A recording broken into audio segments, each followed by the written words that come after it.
দুর্নীতি চাই, যোগ্য নেতা পাইছি ভাই।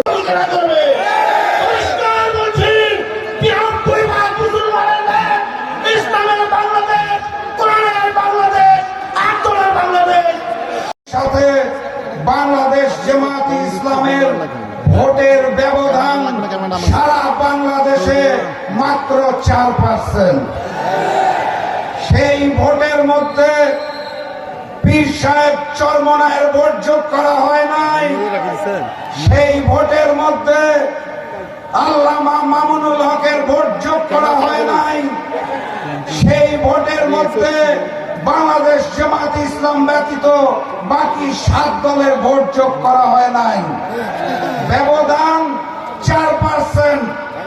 বাংলাদেশ জামাত ইসলামের সাথে বাকি 7 দলের ভোট যদি যোগ করা হয় তাহলে সুনিশ্চিত এবার ওই নতুন চালেম বিএনপির পতন হবে। এবার 8 দলের বিজয় হবে। এবার ইসলামের শক্তিকে বাছাই করে নেবে ইনশাআল্লাহ। আমি তাই বলতে চাই, যারা আজকে আমরা আপনাদের সামনে হাজির হয়েছি, তারাই যদি আমরা দায়িত্ব পাই সরকারের, আমি রংপুরের সন্তান হিসেবে তাদের কাছে দাবি রেখে যেতে চাই। আমরা রংপুরের সন্তান, রংপুর সবসময় সব সরকারে আমরা অবহেলিত হয়েছি এবং আমরা বৈষম্যের শিকার হয়েছি। তারা দায়িত্ব পেলে অবশ্যই এই বৈষম্যের অবসান ঘটাতে হবে। আমরা তিস্তা মহাপরিকল্পনা এর আজকে বাস্তবায়ন করা হচ্ছে না, অনেক শক্তি আজকে বাধা দিচ্ছে, যার কারণে আমরা ভারত থেকে তিস্তার মাধ্যমে ন্যায্য হিসাব পাচ্ছি না। আমাদেরকে শুকিয়ে মারার ব্যবস্থা করা হয়েছে। যারা এই দায়িত্ব গ্রহণ করবেন, এই তিস্তা মহাপরিকল্পনা বাস্তবায়ন করতে হবে। আজকে ফারাক্কা বাদ দিয়ে উত্তরবঙ্গের 4 কোটি মানুষকে ক্ষতিগ্রস্ত করা হয়েছে। এর থেকে দেশকে বেরিয়ে আসতে হবে। দেশে মানুষ পরিবর্তন চায়, কিন্তু অত্যন্ত সরল মনা।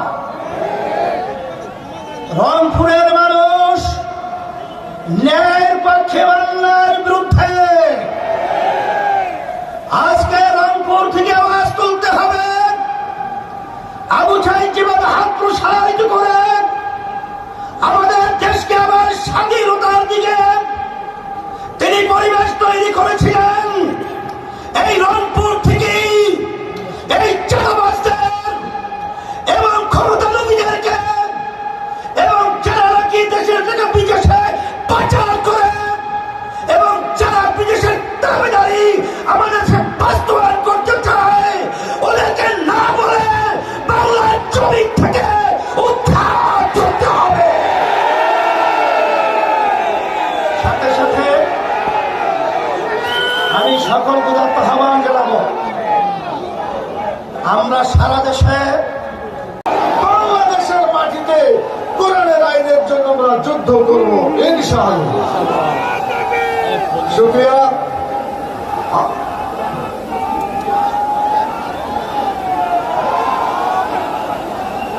আরেকটি কথা বলতে চাই, সেটি হলো আল্লাহ তাআলা বলেছেন ইসলামী রাষ্ট্র কায়েম তোমরা করবা, তো কায়েম করলে কি কাজ করবে? আল্লাহ তাআলা 4টা কাজের কথা বলেছেন। কয়টা কাজের কথা বলেছেন? আল্লাযীনা ইন মাক্কানাহুম ফিল আরদ আকামুস সালাত ওয়া আতাউয যাকাত ওয়া আমারু বিল মারুফ ওয়া নাহাউ আনিল মুনকার। তাদের হাতে ক্ষমতা দিলে, রাষ্ট্র ক্ষমতা যদি তাদের হাতে আসে, নামাজ কায়েম করে মানুষের চরিত্রকে ভালো করে দিতে হবে, যাকাত চালু করে মানুষের ক্ষুধা দারিদ্র এগুলা দূর করে দিতে হবে, ভালো কাজ চালু করে মানুষের জীবনে শান্তি প্রতিষ্ঠা করতে হবে।